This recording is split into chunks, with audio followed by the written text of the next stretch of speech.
పల్నాడులో మాజీ ముఖ్యమంత్రి జగన్ పర్యటన ఉందా లేదా అని సర్వత్రా ఉత్కంఠ నెలకొంది. పొదిలి ఘటన తర్వాత ఈ నెల 18న పల్నాడులో జగన్ పర్యటించాల్సి ఉంది.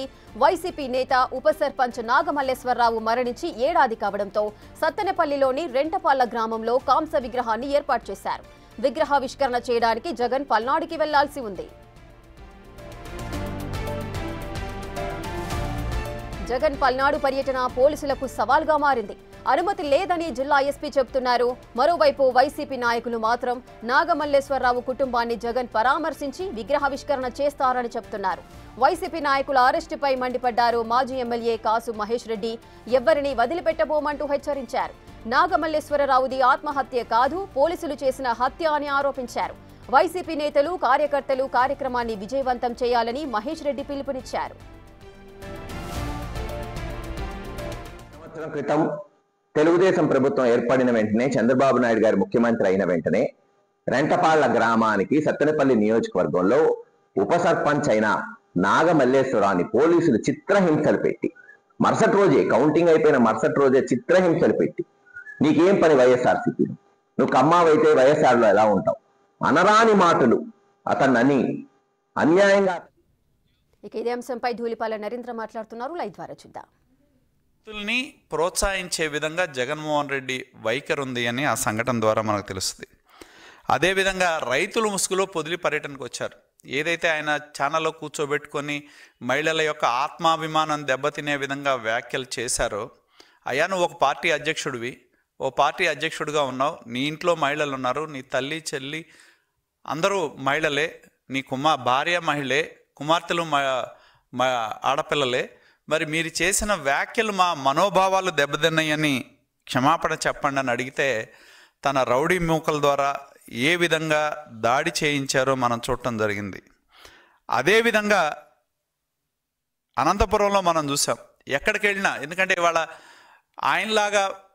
ఆయన ముఖ్యమంత్రిగా ఉన్నప్పుడు మనం చూసాం చంద్రబాబు నాయుడు బయటికి రావాలంటే ఆయన ఇంట్లో నుంచి పర్యటనకి వెళ్ళాలంటే ఇంటికి తాడులు కడతారు, లేదా నాయకత్వాన్ని అందరినీ హౌస్ అరెస్టులు చేస్తారు. ఇవాళ జగన్మోహన్ రెడ్డి ప్రభుత్వ రక్షణతో బ్రహ్మాండంగా రాష్ట్రం మొత్తం తిరుగుతున్నాడు. మరి అనంతపూర్లో కూడా ఆయనకి రక్షణ కల్పిస్తే హెలికాప్టర్ తినకపోయినా దెబ్బతిందని సానుభూతి నాటకాన్ని ఆయన ఏ విధంగా రంజింపజేశాడో మనం చూడటం జరిగింది.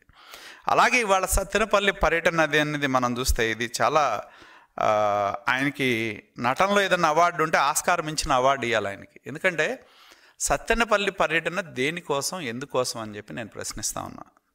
ఎందుకంటే నాగమల్లేశ్వరరావు అనే వ్యక్తి ఎవరైతే ఉన్నారో రెంటపాళ్ల గ్రామానికి ఉప సర్పంచ్. రెంటపాళ్ల గ్రామం తెలుగుదేశం పార్టీకి బలమైన గ్రామం అది. మరి ఆ గ్రామంలో ఆ రోజున్న వైకాపా పార్టీ తరఫున ఉప సర్పంచ్గా ఉన్న వ్యక్తి, ఆయన ఆత్మహత్య కారణం ఎవరు? జగన్మోహన్ రెడ్డి. ఎందుకంటే ఎన్నికల సందర్భంగా తాడేపల్లి ప్యాలెస్ నుండి నాయకులకి అందరికీ మెసేజ్లు పంపించి తిరిగి మనం అధికారంలోకి వస్తున్నాం అని చెప్పి అసత్యాలు చెప్పి ప్రోత్సహించి బెట్టింగులు కాయించటం మూలాన ఎన్నికల ఫలితాలు వచ్చిన తర్వాత ఆయన కోట్లాది రూపాయలు డబ్బులు పోగొట్టుకున్నాడు అనేది జగమెరిగిన సత్యం. మరి అటువంటి వ్యక్తి మరి డబ్బులు కేవలం జగన్మోహన్ రెడ్డి యొక్క ప్యాలెస్ నుండి జరిగిన ప్రచారం వల్ల బెట్టింగ్లో పాల్గొని ఉన్న ఆస్తిని కోల్పోతే దిక్కుచోచక ఆత్మహత్యానికి పాల్పడితే ప్రభుత్వానికి ఏంటి సంబంధం అని చెప్పి నేను అడుగుతా ఉన్నా. నాకు గుర్తున్నంత వరకు నాగమల్లేశ్వరరావు అనే వ్యక్తి చనిపోయింది జూన్ 9వ తారీఖున. చంద్రబాబు నాయుడు గారు ఎప్పుడు ప్రమాణ స్వీకారం చేశారు? జూన్ 12 అనుకుంటా. అంటే ఆయన ఆత్మహత్య చేసుకునేదానికి అసలు ప్రభుత్వమే లేదు, ప్రమాణ స్వీకారమే చేయనప్పుడు అసలు ప్రభుత్వ వేధింపులు అనే ప్రశ్న ఎక్కడ వస్తుంది? నాకు చాలా ఆశ్చర్యం కలిగించేది అదే.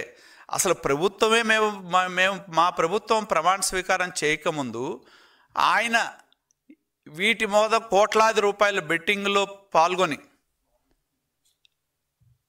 ఏ దిక్కు తోచక చనిపోతే ఆత్మహత్య చేసుకుంటే ప్రభుత్వానికి ఏం సంబంధం?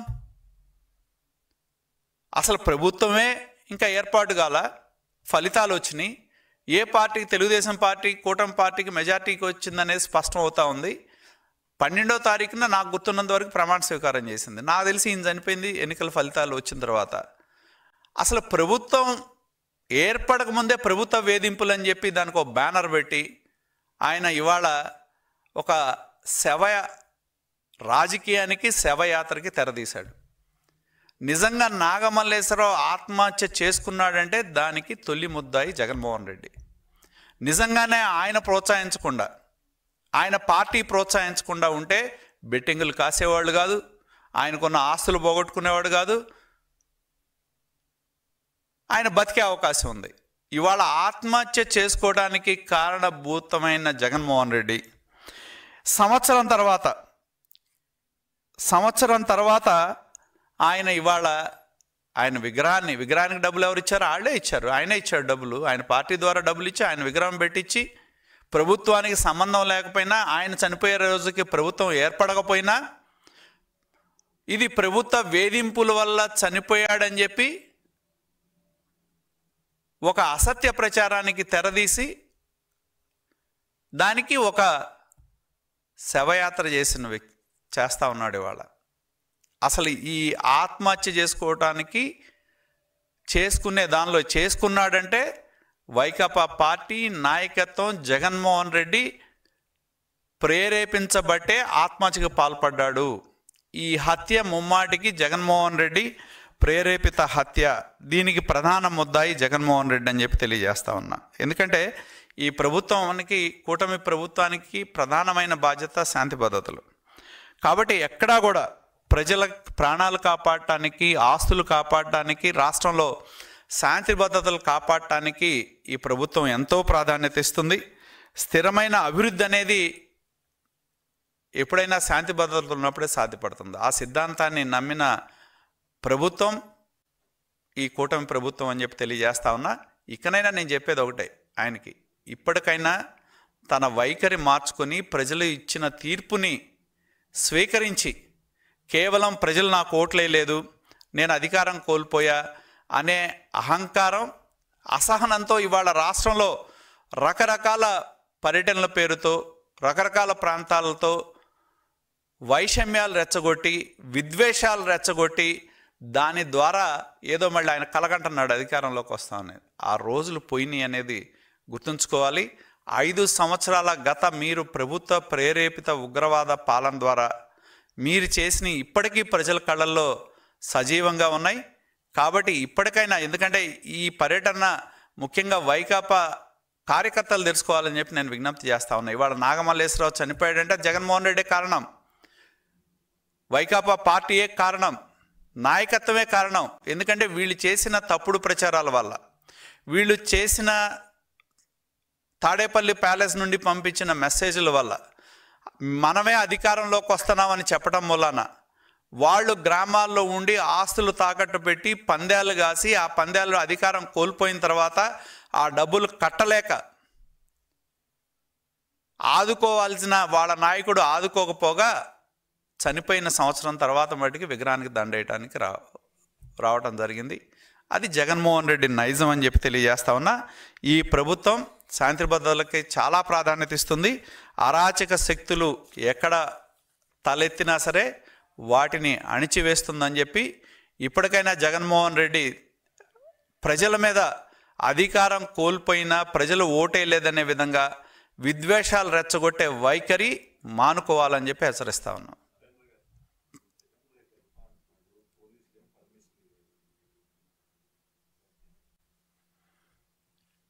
పోలీసులు నాకు గుర్తున్నంత వరకు పర్మిషన్ ఇచ్చారు, కానీ లిమిటెడ్ పీపుల్తో చేసుకోమన్నారు. అది లిమిటెడ్ పీపుల్తో శాంతి భద్రతల సమస్యలు తలెత్తకుండా పర్యటన చేసుకోవచ్చు అని చెప్పారు. పర్యటన చేసుకోవద్దని చెప్పలా.